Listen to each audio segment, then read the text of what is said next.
25th. Bam is an ugly caveman whose mother sealed him in a cave. One day, Bam encounters a girl called Rachel who helps him transform from a Tarzan to a simp.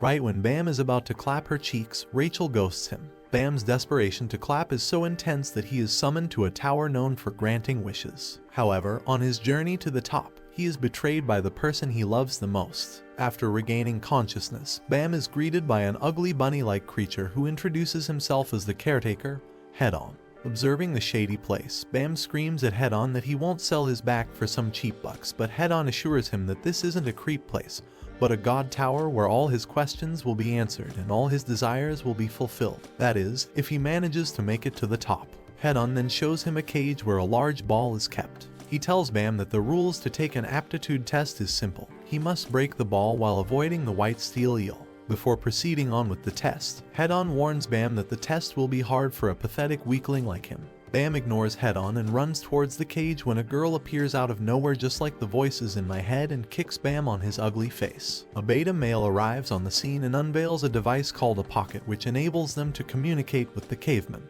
Turns out the girl is Princess Yuri of Jahad and the bottom feeder carrying her luggage is Evan. Yuri then forces Bam to admit that he is an irregular, which confuses him as he has never heard of irregulars before. The princess then reveals that irregulars are mysterious outsiders who enter the tower by opening its gate on their own. As Evan warns Yuri to not get involved, Head-On steps in and says that she might be a princess of Jahad, but she's not Daddy's princess, as once the king hears about this interruption, she will be Ice-Skyed to hell. In response, Yuri asks Head-On why he picked such a hard test for Bam, as even the Chads and the gym bros on level 20 have a hard time in defeating the eel covered in steel scales. Head-On tells Yuri that since Bam is an irregular, it's necessary for him to undergo a hard test. As Yuri takes a good look at Bam, her beef curtains start to tingle for Bam and she decides to protect the boy by giving him a weapon called the Black March. As Bam confronts the white steel eel, Yuri and Evan discuss the challenging nature of the test. Surprisingly, Bam doesn't back down and ends up getting swallowed by the eel. Despite Yuri's urge to intervene, Evan insists that Bam facing the challenge is the solution. Bam then re-emerges outside the eel after stabbing its tongue and tries to strike the ball, but the damn ball remains unbreakable. As Bam keeps striking the ball, memories of his past start to flood in. He recalls how he first met Rachel in the cave and how the two became friends until Rachel became an astrology girl. As a final goodbye, she tells him that she's going to the tower to see the stars and the black hole. Upon recalling his purpose, to see Rachel, Bam strikes the ball with fierce determination until Evan tells him to ask the Black March for strength. With the eel ready to eat him up, Bam calls upon the Black March. All of a sudden, a mysterious woman appears and hugs Bam. She tells him that she'll lend him her strength, which surprises Yuri, who reveals that when she asked for strength, she was bitterly rejected. In the end, Yuri comes to the conclusion that the woman of the sword suffers from the pick-me syndrome and is only interested in serving hotties. The ball finally breaks and Bam is transported to the second floor where an announcer reveals the next test, which is something out of the Hunger Games. The announcer informs the candidates that they have to reduce the number of contestants from 400 to 200. As the blood fight begins, Bam constantly finds himself on the verge of death, but even death has high standards and in the end, decides not to claim Bam's life. With most of the contestants eliminated, Bam finds himself surrounded by a blue-haired emo boy Kun, a talking alligator, Rak, and a mild-tempered monster from the Dan clan. Wanting to wrap up the fight quickly, Rak tries to attack Bam, but Kun lazily calls him a moron for wanting to draw blood just because he is told to do so by the higher-ups. Rak tells Kun to take his ethical yap elsewhere, as he is here to give the series Hunger Games a run for its money. Just as Kun decides to walk away, leaving Bam at Rak's mercy, he notices Bam's sword and decides to help him. With Rak out of their path, Kun pulls a pro-fruity move on Bam by pulling him close to himself. He then asks Bam how he managed to get his ugly hands on the Black March, revealing that the weapon is granted only to the princesses chosen by Jahad, the king of the tower. After getting the full story from Bam, Kun tells him to follow him. As both losers unite, Kun asks Bam if he has killed anyone before. Bam reveals that he's not sure about killing, but he sure as hell slayed the caveman lifestyle. Moreover, he gives Kun an insight about his life and how he doesn't remember his past but knows that he has to find Rachel. After knowing the whole story, Kun shakes hands with Bam, stating that he isn't interested in killing and wants to make allies. All of a sudden, Rak appears like my sleep paralysis demons and is about to launch an attack when the announcer informs the contestants that time's up and now they need to form a group of 3 for the next challenge. As Kun and Bam insist on taking the talking alligator as their partner, Rak remains bent on not teaming up with them, stating that he isn't interested in partnering up with ugly losers. With no time left to find another partner, they end up forcing Rak to be in their group. Later, the participants are greeted by Liro Ro, their test administrator. Bam, being little fruity, is instantly captivated by Liro Ro, which leads to Kun revealing that an administrator is a ranker who has climbed to the top of the tower where King Jahad resides. Liro then states that there are too many ugly people here, so he'll have to cull some of them. Following that, he generates a water barrier using Shinsu, the very essence powering the tower. He declares that those capable of withstanding the Shinsu's strength by crossing the barrier will pass the test. The catch is, everyone in the group must enter the barrier, otherwise no one passes. Bam then raises his hand and hesitantly says that he was mistakenly placed on the other end of the barrier, but he can go back to the contestant's side. However, Liro Ro, who is big on concepts like luck, tells Bam that he has passed the test. As the rest of the contestants struggle like losers, Liro and Bam have a conversation of their own as Bam questions the ranker about irregulars. Liro reveals that irregulars don't follow the rules of the tower and goes further in detail about the tower's structure. During his conversation with Liro, Bam learns that everyone is born and raised in the tower. Finally, Kun and Rak make their way through the barrier, allowing Bam to proceed on to the next test. Before leaving, Liro warns Bam to be wary of Kun. The next day, Bam notices the sky and says that the ceiling is really bright. Rak instantly bursts into laughter upon hearing Bam's crap.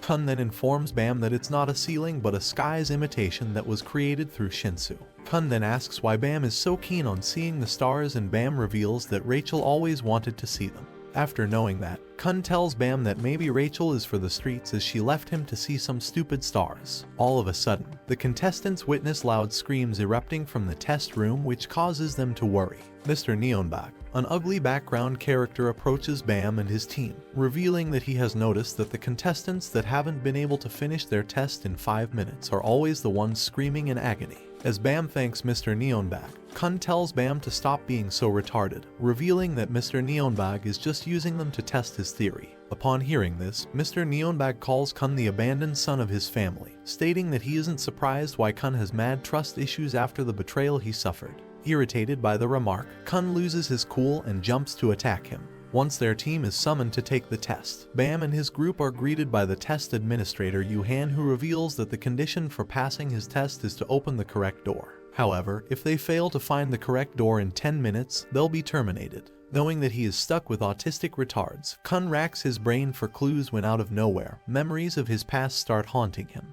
With the clock ticking, Rak gets tired and just opens the door. The lights suddenly turn green, which makes Kun wonder how a crocodile like Rak figured out the right answer. Rak then reveals that his nuts just started tingling around door 6, and that's how he knew it was the right option. Yuhan states that the door wasn't of importance, but having the courage to open the door before 5 minutes was the true test. This pisses off Kun, but Yuhan reveals that the world won't wait for him to be certain, and he needs to have companions that'll open the door for him in moments of uncertainty. Later, Bam meets another contestant named Shibisu, who then introduces Bam to his teammates, a girl that looks like Shrek's daughter called Anok and an ugly boy named Hats. Then, Liro appears and announces a special test. He informs the contestants that participation is voluntary, but if they were to manage clearing the round, they would have the permission to climb the tower. In the crown game, the objective is twofold, to both acquire and retain control of the crown. Acquiring involves wearing the crown and occupying the throne, while maintaining means the individual must stay in physical contact with both the crown and the throne.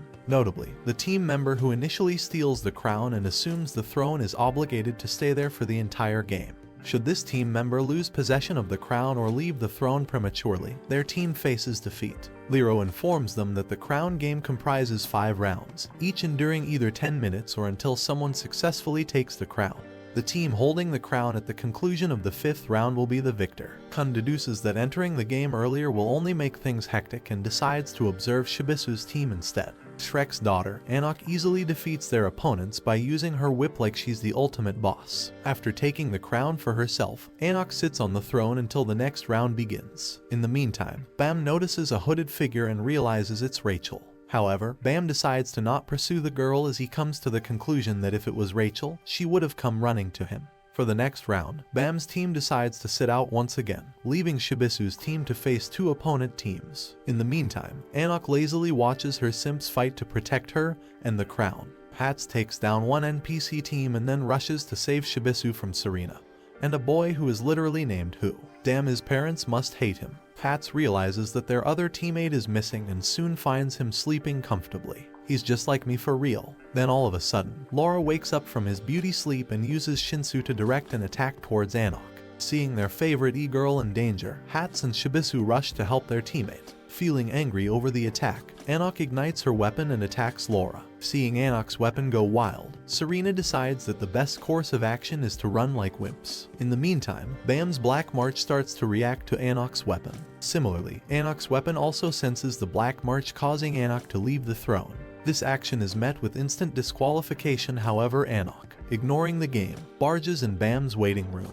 She confronts him by asking how someone like him can possess the Black March. Shibisu quickly comes to give Anok an earful about leaving the game for a sword. Anok then informs him that the weapon wielded by Bam is no ordinary weapon, as it is one of the 13-month series forged by the master craftsman, Ashil Edward. Since the 13-month series is only bestowed upon Jahad's princess, Anok reveals that she is also a princess, and her weapon is called the Green April. She then forces Bam to make a bet with her, stating that if he manages to win the crown game then she will hand her weapon to him, but if he fails then she'll take the Black March from him. Despite knowing that he has to keep the weapon safe for Yuri's sake, Bam hesitates to answer Anok until Kun accepts the bet in his place. Lero, wanting to spice things up, takes the crown from Anok and alters the rules a bit for their bet. Once the third round commences, all the teams aim for the crown, but Kun easily secures victory by getting the crown. However, not wanting to spoil the fun, Kun throws the crown and asks the teams to fight among themselves. Seeing everyone struggle, Kun begins to laugh. The contestants then notice that Bam is sitting on the throne with a duplicate crown. From another waiting room, a mysterious girl asks if it's okay to ice sky everyone to hell. Rachel reveals herself and gives her the go. Shibisu smiles as he witnesses Kun emptying his suitcase that's no less than Doraemon's pocket. He reaches the conclusion that Kun's suitcase must have the ability to copy, as once he put the original crown in it, he distracted others with the fake one. Enraged by Kun's tactics, the contestants try to gang up on him, but Rak, being the only big black croc, quickly comes to the defense. With the third round over, Bam's team faces new opponents, but Kun tells his teammates to relax and wait for stronger opponents. In the meantime, Red Hair's team tries to forge an alliance with other teams for the fourth round, but he's suddenly attacked by Blairhouse's team, who swiftly finishes off the remaining two teams in the round. Kun tells Bam that this is why he told him to relax, revealing that during the first test, Kun had gathered allies in his suitcase with the promise of helping them now and getting help in later tests. In the fifth round of the game, Kun's team, Rachel's team, Hwarion's team, Dottie's team, and Azadni's team face each other. Hwarion takes charge at the beginning, swiftly eliminating Dottie's and Azadni's teams before setting her sights on Kun's team. Despite Kun and Rak attempting to intercept, she gracefully bypasses them and lands on the throne next to Bam. Kun and Rak's efforts to aid Bam are thwarted by Hwarion's teammates, Young Changsu and Goon. Meanwhile, a confrontation unfolds between Hwarion and Endorsi, with Bam realizing that it really is Rachel underneath the hood. As the battle unfolds, Kun senses victory, assuming Rachel's team isn't playing to win as they are busy eliminating their foes and protecting Bam. However, just when victory is close, Endorsi's heel breaks during the fight, causing her to fall. This allows Hwarion to advance towards Bam, who gets shielded by Rachel, but once Bam sees Rachel getting attacked, he leaves the throne to protect Rachel, sustaining an energy to his head. With the strong urge to protect Rachel, Bam's body releases an intense power which destroys the crown and causes the mysterious lady from his sword to appear. Bam notices that he has somehow managed to freeze time, but before he can comprehend the situation, the woman kisses Bam's cheek and sends him off to sleep. Later, Lero reflects on the event that transpired during the game and realizes that what Bam did was beyond controlling Shinsu. In that moment, he became Shinsu himself. In the infirmary, Rachel visits an unconscious Bam and trauma dumps on Kun about how Bam was a lonely orphan and yet she abandoned him to see the stars. Kun looks at Rachel and realizes that this shithead needs to go to the rehabilitation center. Kun tells her to cut the crap and reveal her true intentions. Rachel then pleads with Kun to keep her identity a secret from Bam, as she doesn't want to get held back because of him. In the meantime, Anok takes the Black March and asks Shibisu to summon it, revealing that the sword only wants to be operated by men. But as Shibisu touches the sword, he gets electrocuted and the sword announces that she wants to be held by a handsome man, not someone with ugly looks. After cursing at the sword, Shibisu asks Anok why she's collecting these weapons. Of course, Anok ignores Shibisu and steps out, where she's greeted by Endorsi, who calls Anok an imposter, causing her to lose her composure. Shortly after Rachel's visit, Bam regains consciousness and asks Kun about Rachel, but Kun lies to Bam by telling him that he was mistaken, as the girl is not Rachel. Kun thinks to himself that he knows girls like Rachel, and there's no way he will let a brother fall for a fatherless girl like Rachel. He also tells Bam that the 4th test has already started and his training will begin from tomorrow. The position test revolves around assigning the regulars 5 positions, which are Fisherman, Spear Bearer, Scout, Light Bearer, and Wave Controller. Subsequently, they undergo training to hone skills relevant to their assigned position, culminating in a final hide and seek examination. To successfully navigate the position test, regulars must gather a sufficient number of points. Since Bam has been allotted the position for Wave Controller, he makes his way to his class, where he's greeted by his instructor, Yuga, who describes Shinsu as a mysterious yet godlike substance with the power to control all things. Yuga then tells them to forge a contract with the administrator if they wish to control Shinsu. As Bam does so, he's greeted by a guardian who forms a contract with him. However, he tells Bam that for him it isn't a contract but a shackle. Later, Shibisu and Hats visit Bam and Kun to seek their help. They reveal that the scout training revolves around making 9 friends in a week. So later in the mess hall, Endorsi witnesses the boys eating together and decides to join them. As Bam asks her to befriend Shibisu and Hats, Endorsi, being a spoiled girl, says that she doesn't believe men and women can be friends. Anok appears on the scene and tells Endorsi that she must be lonely for a princess to be hanging out with brookies. As everyone learns that Endorsi is a princess, Bam asks if she, Anok, and Yuri are all sisters. Kun pitches in and tells Bam that the princesses of Jahad are recruited to represent capable tribes and families. In the fisherman training area, the combatants engage on towering cylindrical blocks, aiming to knock each other off. Endorsi faces Anok, leading to an intense battle. Simultaneously, Kun, working with his lighthouse, reads up on Anok's biodata and learns that she was a ranker and her current status shows that she's deceased. Back in the testing arena, Anok abandons her needle in favor of reinforcing her body with Shinsu, gaining the speed to catch up with Endorsi. Despite her efforts, Endorsi skillfully dodges and tosses her onto a pillar. Endorsi then calls her an imposter and reveals that she knows she is Anak Jahad's daughter, and then asks her why her mother chose a life of misfortune. Anok recalls her childhood memories and how her father was killed by the so-called princesses. She then tells Endorsi that she has come to the tower to kill everyone bearing the name of Jahad. Being the first man to ever climb the tower, Jahad would go on to create an empire and lend his power to women who would come to be known as princesses. However, the life of a princess is not as attractive as you might think. After all, they are just shoes on display in the king's showcase, beautiful to look at but forbidden to touch. If a princess were to form relationships with another man, she would pay for her crime with her life. This was Jahad's plan to secure his position as the ultimate king. In present time, Endorsi faces a riled-up Anok and tells her that it was her mother's fault for having her, as it is forbidden to have a child once you bear the title of a princess. As the two clash like rabid dogs, Endorsi curses at Anok for having a cushioned life, stating that she became a princess just because the power of Jahad was passed down to her by her mother while she had to work to become a princess. Paying no mind to Endorsi's yapping, Anok manages to overwhelm her, but Endorsi refuses to go down alone and drags Anok with her. After his class, Bam meets up with Kun, who tells him that Anok and Endorsi might get disqualified as they fought during their test and ended up getting seriously injured. This comes off as a surprise to Bam the caveman, but not to Kun, as he tells Bam that the two princesses are bound by powerful rules. Their conversation is then interrupted by Shibisu and Hats. Shibisu cries to Bam that he has to make a friend before his deadline or else he's dead. Bam, being a Naruto fan, decides to help a friend in need. They all head to Endorsi's room, offering her food in exchange for her friendship. Having no points left in her pocket, Endorsi accepts the offer. Similarly, the boys offer the same deal to Anok and successfully manage to make friends out of two princesses. The next day, the regulars are told about the joint test, which consists of two teams. The objective of the test is to either escape the building where the test will be held or steal its insignia. In this test, rank or quant is the it. Bam and Kun find themselves separated for the test, as Kun is in Team A while Bam is in Team B. Kun's team enters the building first and they decide to use Shibisu as bait for Quant. As Quant comes to intercept them, Anok reveals herself as the It and tries to go for Quant's insignia. Quant, having been toyed with, sees red, causing Lero to worry as he says that he was apprehensive about choosing Quant as the examiner because he loses his temper. To Lero's surprise, Quant cools down and tells everyone that their plan was indeed a good one. As a result, he states that he will give them some time to reach the exit so they can leave the building and win. As the regulars jump into action mode, Quant uses Shinsu to sneak behind Kun's team and launches surprise attacks on them.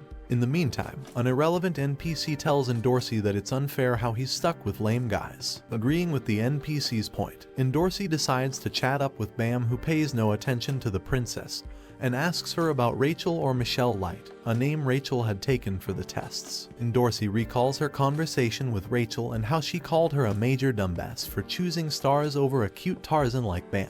Back at the test building, Quant is stopped by Kun. The ranker asks where it is and Kun reveals that after Anok got injured, she trained and maxed out her physical stamina, so in order to reach the exit, she made a leap for it. Quant tells Kun that he doesn't buy his crap as there's no way Anok could have jumped from this height. Kun tries to buy more time for Anok, but Quant finally figures out his strategy. He tells Kun that he knows he copied his lighthouse and is hiding Anok under the bridge. With that, he grabs Kun by the hand and jumps off the bridge, but Kun manages to rid himself of Quant by grabbing Anok's green April. With Quant out of the way, Anok resumes her run to the exit, but to her dismay, she finds Quant waiting for her. In the end, Tima loses the test after Quant manages to grab their insignia. Later, Kun apologizes to his teammates for letting them down, but they assure him that he came up with a good strategy. Kun then gives a sly smile, and it is quickly revealed that it was him and Laura who helped Quant get back up. In the examination room, Lero asks Yuhan about Kun's betrayal, and Yuhan reveals that the scouts' true test wasn't just to gain friends but to help them win the test by losing the game. With Team B's turn, Endorsey uses her title as princess to become the leader and gathers all the fishermen. Left alone with Ho, Serena asks him if he's still interested in climbing the tower, revealing how she has come to like the people that she has met here. Recalling her past as a petty thief, Serena tells Ho how all her friends were killed by a ranker while she got lucky as Head-On appeared right before her and brought her to climb the tower. Ho listens to her sob story and says that he won't have a problem killing his teammates if need be. Simultaneously, Endorsey kills all the fishermen. As Bam witnesses Endorsey take out the fishermen, she reveals a story about how one of the 10 noble families adopted a bunch of girls and would make them fight amongst each other, stating that the girl who fought well would receive the best food while the one who'd lose would get stale bread. In the end, one of the girls got tired and killed all of her siblings. Judging by the story, Bam quickly realizes that this must be Endorsey's crazy sad backstory. Endorsey then tells Bam to run off to Rachel, but since Bam is a good little boy who believes in the power of friendship, he tells Endorsey to remember her days as a broke orphan girl. In the meantime, Hats is greeted by Quant, who is pissed by Kun's strategy. As the two begin to fight, Hats calls out for his backups who, it turns out, have fled the scene. Realizing that Hats has been betrayed, Quant chases after his teammates and deals them a good punch for their betrayal. Simultaneously, Ho captures Rachel, revealing that he just wants to kill Bam. In the meantime, Bam tries contacting Rachel and reaches the place where Ho has held Rachel captive. Quant also arrives there and tells Ho that he's giving him mindless trouble. Ho tells Bam that this is all because of him, recalling a letter addressed to him that advised him to take down Bam if he wants to climb the town. Quant has enough of everyone's bullshit and shows Bam a technique to pour Shinsu in his opponent's body, and tells Bam to copy it if he wishes to save Rachel. As Rachel begins to struggle, Ho ends up stabbing her in the back. Bam rushes to Rachel's side by using Quant's technique on Ho. This surprises Quant as Bam actually managed to copy a ranker's technique. Ho reflects on how he lost everything to someone with more power than him. As his last words, Ho tells Bam that he envies him and then ice-skates himself to a place where he's living a happy life as a vending machine.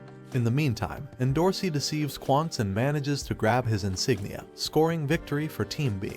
As Ho's dead body is carried out, Kun thinks about how his entire strategy was flawless. It was Hwarian who had told him to be wary of Ho's jealousy, and hence he watched Ho's movements closely so he could intercept his plan to harm Bam. In present time, the almighty Rak greets Kun with a slight problem.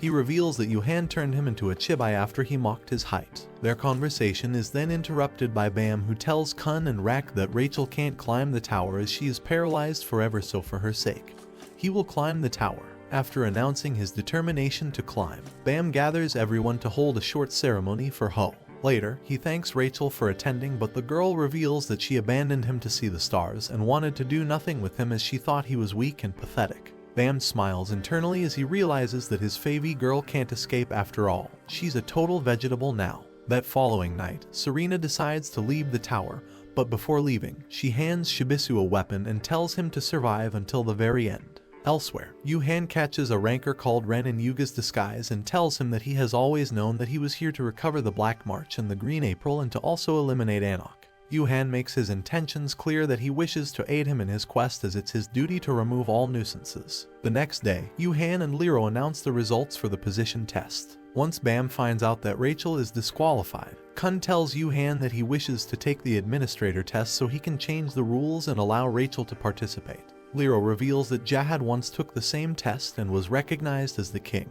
He also informs him that all tests and rules can be changed according to the administrator's will. Stepping into the conversation, Yuhan informs Kun that only an irregular can negotiate to take the test. Bam quickly stands up and reveals himself as an irregular. Yuhan then shows Bam to the administrator's room and asks him to take the test. In the meantime, Lero tells the remaining regulars that if they wish to assist Bam, then they'll be branded as an irregular's accomplice, but will be able to climb the tower in the fastest way possible. Kun tries to rile everyone up by telling them that he's not going to help an irregular, but his peers manage to see through his act and tell him that they're all with Bam. After talking to the Guardian, Bam reveals to Yuhan that he and Rachel are allowed to take the test. Smiling suspiciously, Yuhan announces another one of his odd tests. Once the test commences, Bam and Rachel find themselves underwater in a Shinsu bubble. To pass the test, Bam and Rachel need to enter the net dolphin's queen's mouth and emerge onto solid ground. If they exit any other way or if the bubble breaks, they fail. The same happens if there aren't enough dolphins to hold the net or if Bam and Rachel are attacked by underwater monsters. The task assigned to the remaining regulars is to safeguard both the bubble and the net dolphins. They also need to stop the thieves from capturing Bam and Rachel and also guard the dolphins from striped ground pigs and other monsters. Once the test begins, the regulars are confronted by a bull. Anok and Endorsi decide to chase the bull in order to kill it. Unbeknownst to them, this is a trap by Ren. Once the princesses are away from the rest, the bull captures Endorsi while Ren approaches Anok, revealing himself as her enemy. It doesn't take Ren much to deal Anok damage. He then orders the bull to bring Endorsi and tells her to kill the imposter and redeem herself. Endorsi wields the Green April and tells Anok to lend her some of her power so she can wrap this up and have lunch with her. Anok smirks as she grabs the Green April and combines her power with Endorsi to take down Ren.